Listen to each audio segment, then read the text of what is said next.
kahalagahan ng pagpapalakas sa sarili upang makaiwas sa pang-aabuso. At ito ang isang maikling halimbawa ng pagpapalakas sa sarili. Dapat palakasin natin ang ating mga sarili upang maiwasan ang pang-aabuso ng iba.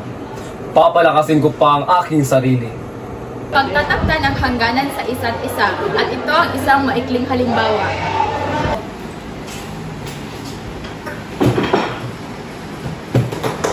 Ang dami mo namang gamit. Saan ka nakakuha ng pera para sa mga yan? Mayroon akong paraan upang makakita ng pera. At ano namang paraan yun? Pagsusugal.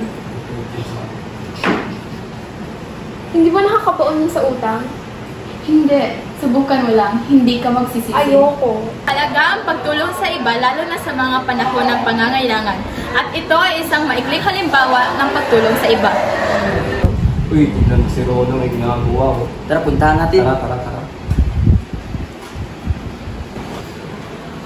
Uy, ano yan? Anong ginagawa mo? Para may ginagawa ka dyan. Oo nga. Patingin niya kami. Wag, may importante itong mga gamit dito. Wala ako, baki. Kasa patingin nga. Wag!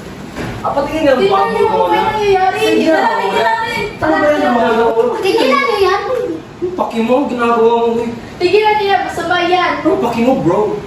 Kahit na, hindi nyo lang dapat ginagawa. Masama yan. Umanin corona. Rona, pasensya na sa ginawa namin na kilusado lang kami dalawa at hindi na namin ulitin yung ginagawa namin. Tama.